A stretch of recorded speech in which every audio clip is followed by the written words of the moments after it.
The Odyssey adventure begins in San Francisco, California. The expedition team heads down into Mexico and Central America.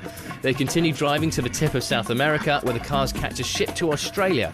The team cuts across the outback, hops over to Singapore, where they follow the route north through Southeast Asia. Then they swing west into India, up into China, and across the Siberian wilderness. Finally, they drive through Alaska, Canada, and back home. Coming up on Odyssey. My GPS is reading 17,720 feet. Who cares how high we are? It's just gorgeous. We're looking for Nancy. She got on her mountain bike and rode down the whole mountain. We're here in town, but we haven't seen her. If none of these officials up ahead have seen her, then that won't be good news. Well, we're stopped at the police checkpoint in Darcha, India, right at the beginning of the valley that leads us into the Himalayas. It's just a security checkpoint because we're heading into the Kashmir and Jammu region, which has a long-standing border dispute between India and Pakistan.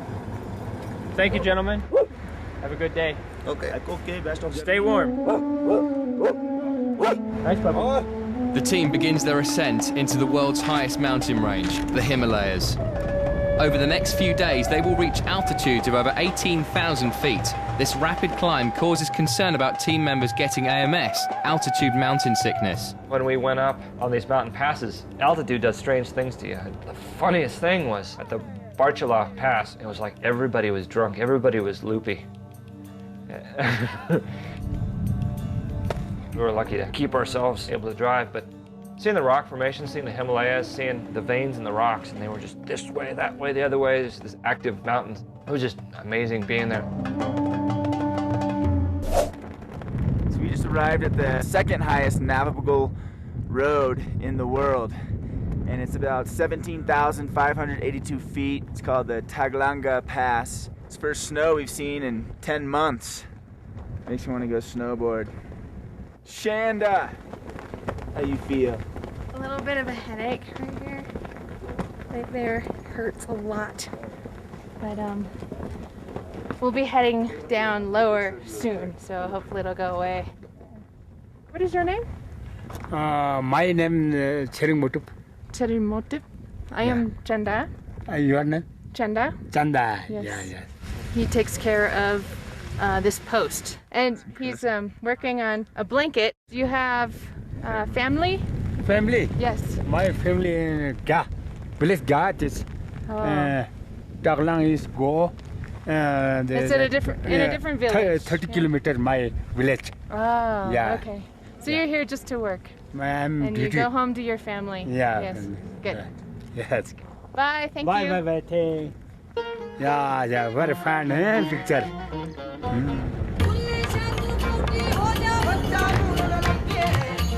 Also known as the roof of the world, the Himalayas are home to the highest motorable pass on Earth, the Kardongla Pass. There's some discrepancy over how high this pass is. My GPS is reading 17,720 feet.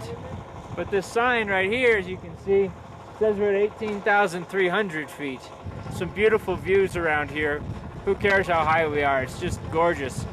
We're supposed to be feeling the effects of EMS by now, and maybe we are feeling the effects, because one of the effects is you feel like you're intoxicated. So, it's not so bad. These are Tibetan prayer flags, so we said a prayer for Tibet, and we are going to hang them up here at one of the highest passes in the world.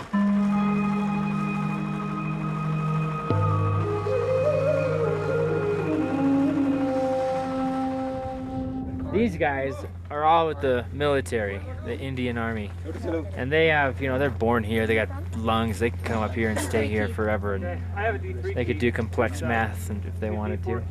They all speak pretty good English. In India, it's amazing. People speak English wherever you go. Passing spectacular views on their descent, the team carefully maneuvers past sheer drops of over 1,000 feet. Not for the faint-hearted, one false move would cause certain death. So we just came across this little cow, and he loves to moo. Watch how quickly I can make this guy moo. Look at that, he mooed already, but I'll make him moo again.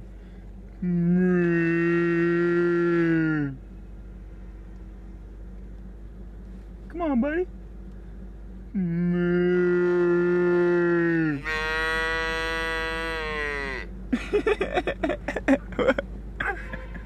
He's so cute. So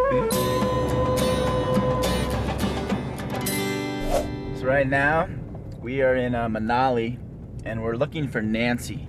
About 2 hours ago, we were at about 15 or 16,000 feet, and she got on her mountain bike and rode down the whole mountain, which we've done a few times on this trip. We're here in town, but we haven't seen her. I'm retracing our steps backwards looking for her. Todd, he, I mean, hopefully she's okay, but we are researching that possibility. So he's actually looking at the local hospital for her. And then D4 to D1, someone may want to run up the road from the gas station to check the internet cafes in case maybe she popped in there. Over. Justin, it's 11:15 now, just drive until 12:15, and if you don't see her, drive back. Over. Copy that. this is Neil, and what I was saying is that I'm heading up the mountain with a picture of Nancy on her bike on my laptop, and I'm gonna go up and just start showing the picture to all the border officials everywhere and just keep heading up until we find her. Hey, I want to know what the team thinks. Do you think she would have gone past Manali and kept riding? If she did bike through town, I would have thought she would have stopped at a gas station. Maybe she took a wrong turn somewhere, but I don't know. I definitely don't think she would drive through or ride through town though and keep going. She might have just kept on going through town, because what we've done in the past for protocol is she just keeps riding until we catch up to her. And it is a gorgeous day outside, so she could be going a long ways. This is D3. What might have happened is she might have gone straight where we turned right over that bridge, so I'm going to go down that way and see if I can find her in the village there. Well, hopefully what Justin said is right, and she just kept going through Manali. But if none of these officials up ahead, where I'm about to check, have seen her, then that won't be good news. Nancy's been located. Nancy's been located. Over. Where was she? She didn't make the turn, and she's been in this other town that I found here. I'm Nancy. really sorry. I Come here. was waiting at a gas station I just want for a big 2 hug, hours. because I'm happy you're okay. That's what I want. It wasn't fun worrying about you Yeah. bicycling over a cliff. Sorry about that. I was just relieved we didn't find you in the hospital. Okay, good. You're just too fast, Nancy Olson. I'm sorry. Okay. It's good. It's good to get some drama. Yeah. Yeah. You guys should thank me for that. Yeah. Otherwise, what would you have? Yeah. I just hate being an asshole. You're not an I asshole. like to be an asshole. Nah. I'm sorry, you guys. I had no worried. I'm really embarrassed, and I'm really Don't sorry. be sad. It's not like you've been here before. Yeah, it's okay. Yeah. It's all good. We were worried. We were worried though. We had the full convoy. We You sent know where people I this was? way, sent people If you that were way. lying in a ditch with a broken leg. I should have waited at the bridge. It just didn't occur to me. I thought that was the way, and that was the only way. I guess Nancy gets to buy us beers tonight. Yeah.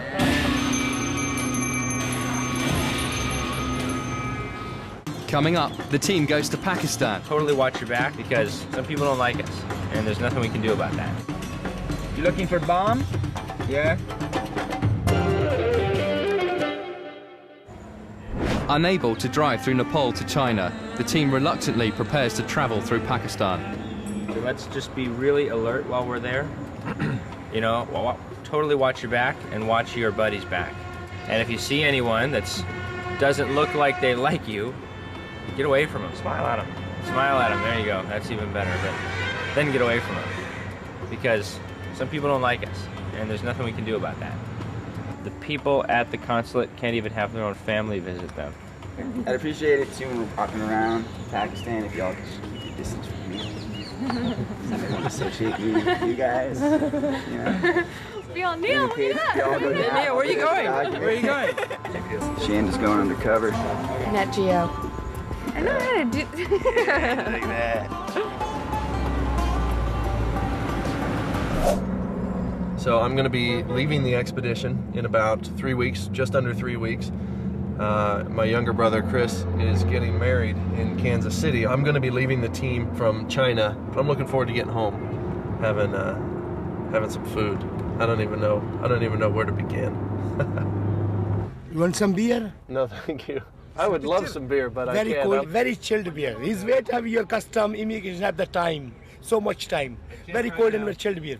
They get last Indian beer because Pakistan no beer, no whiskey.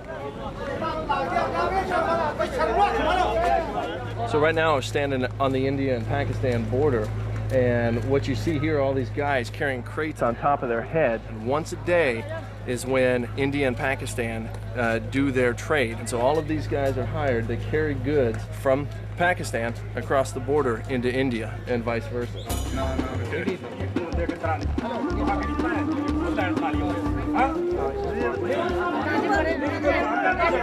Are you from India or Pakistan? India. Uh-oh. Broken melon.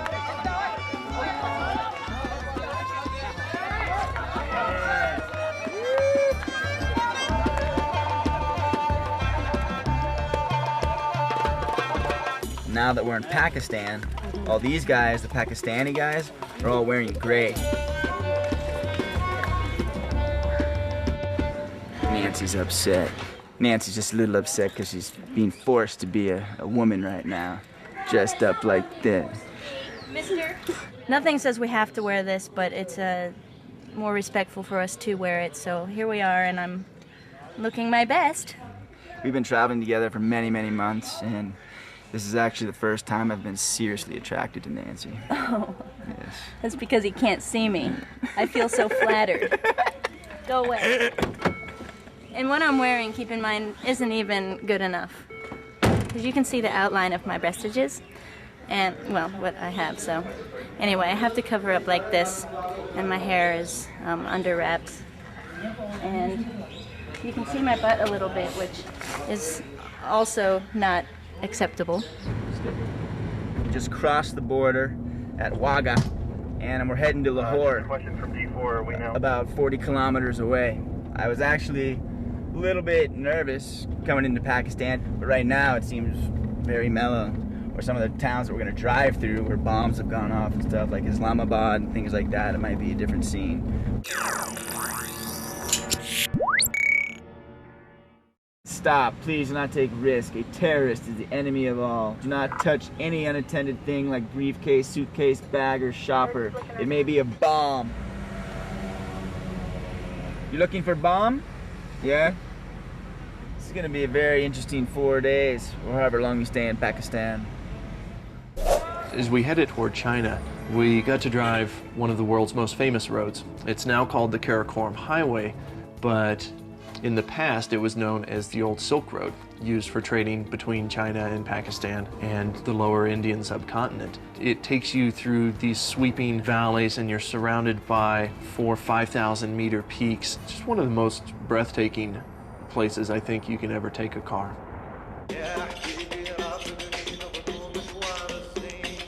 Hey, good dancing!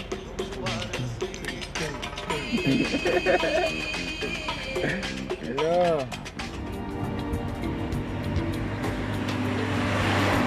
Look at these trucks right over here. They're one of the most colorful things you'll ever see on the road. We're gonna give them some Red Bull so they stay awake, so they won't hit us and we won't hit them.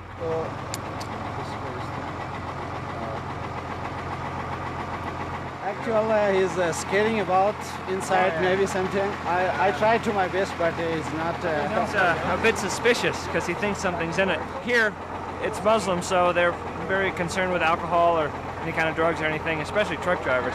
So, no pressure. The truck driver said that I can take a look inside.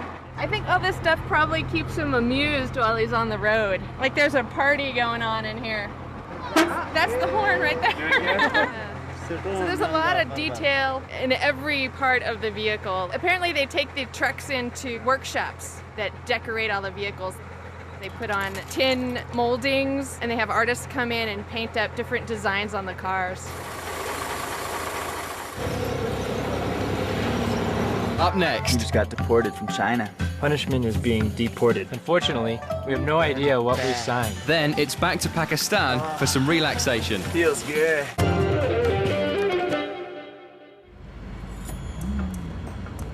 I'm trying to be undercover here because there's a lot of terrorists here, and in fact, Osama bin Laden is rumored to be hiding out here. We just drove through a town. It's one of like the little hotels there. It has a picture of Osama. They revere him there. So we're trying to like fit in. That's why I got this cap right here, you see. Every time we hear about Pakistan on the news, it's because somebody's been killed or there's been a bombing or a kidnapping or hostage situation. So we're a little bit nervous about Pakistan. Our guide was Riaz. He was even a little bit nervous about some of the areas because some of the areas are known to be peopled by some Al-Qaeda and Taliban members. So in just a few minutes, we will have our passports back, and we'll be on our way to China immigration. Today we're gonna haul ass. We're really hurrying to make this huge Sunday market that they have there. 50,000 people come into town on Sundays for this market, so we've got to be there. You're gonna see him coming out in handcuffs soon. These are the shackles here in Pakistan for offenders, smugglers, and people who are all around bad. We tried to get them to play a joke on you guys, but the officials wouldn't take us out. All right. Thank you. Thanks for arresting me. The fine Pakistani military police. You guys look good. After receiving the go-ahead from Pakistani immigration, the team drives a 78-kilometre stretch of no man's land separating the borders of Pakistan and China. So we're at the preliminary Chinese border in between Pakistan and China. And we had a bit of a problem at first because the security guide, he's a young guy. He's probably in his late teens, maybe early 20s at the most. He wasn't going to allow us in because he was looking at our Chinese visa and saw that it had been used. But what he didn't realize, and it took a little bit of pantomime and a couple of times, about 4 times going back and forth in the passport to explain that these are double entry visas and that we actually can't enter. Welcome to China. Thank you. Shishay. Chinese. Yeah, a little bit. India, Pakistan, China. They're still debating back and forth about whether we needed to enter on this date here, which was the 11th, but they finally gave me back my passport and a slip of paper that I think means that we're going to be okay. We just got deported from China. Remember that guy we were talking to yesterday that said our visas were invalid? Well, turns out he was right. We got to turn around. We were forced to sign statements of guilt. Our punishment is being deported. Unfortunately, we have no idea what we signed. We were actually not looking forward to coming back into Pakistan, but it turns out to have been a blessing in disguise because this time we stayed in the town of Karimabad, and it is the most beautiful place I've ever seen in my entire life. As Nick and Todd go back to Islamabad for new Chinese visas, the rest of the team gets to know the locals. We're with a guy that we met the other day named Dawood, and he's showing us around. I know that this part of Pakistan is Ismaili. Is the traditional Ismaili greeting also Assalamu alaikum? Yes. It is, okay. Shehzad Alam. Shehzad Alam. So we got little Shehzad Alam with us.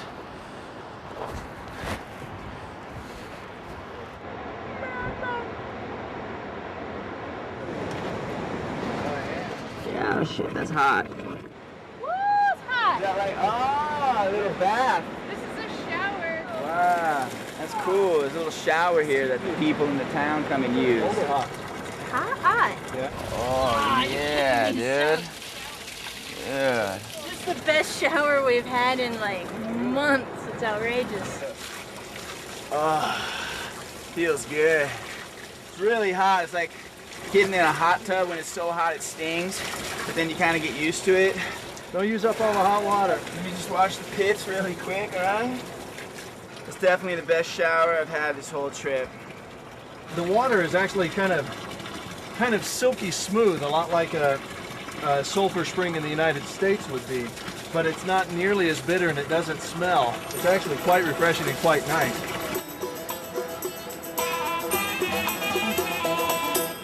So right Right now we're heading to Dawood's house, and we just got done with the hot springs. It was beautiful, and we're gonna go have tea at his house. Welcome. Assalamu alaikum. How are you, sir? What is your name? I'm Justin. Nice to meet you. A lot of my preconceived ideas about Pakistan were blown away. The people there were incredibly friendly. I had one conversation with a guy that I think really summed it up for most of the Pakistanis that I met. And he told me, look, Pakistan does not have a very good reputation in the Western media, but you know what? There are extremists everywhere in the world. We don't like them any more than you do. And I have to agree with that. Everyone that I met, very open, very interested in having tourists visit. My brother. Uh-huh. Oh. And 7 sisters. We are 7 sisters. 7 sisters. She's my sister. Very big family. Yeah. When we first walked into the room, we sat down. It was us and Dawood, his aunt, a cousin, a sister. And throughout the course of the evening, more and more people, all family members, kept walking into the room. And by the end, there were 20 to 30 people there. We had a great time just getting to know them. Our stay in Pakistan ended up being my favorite part of the expedition.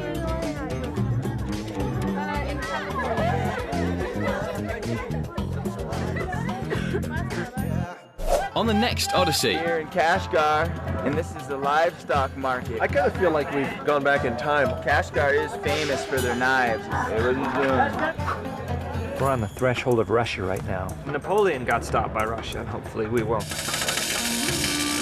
Front drive shaft broke. We're stopped on a big crack right now. A bit concerning.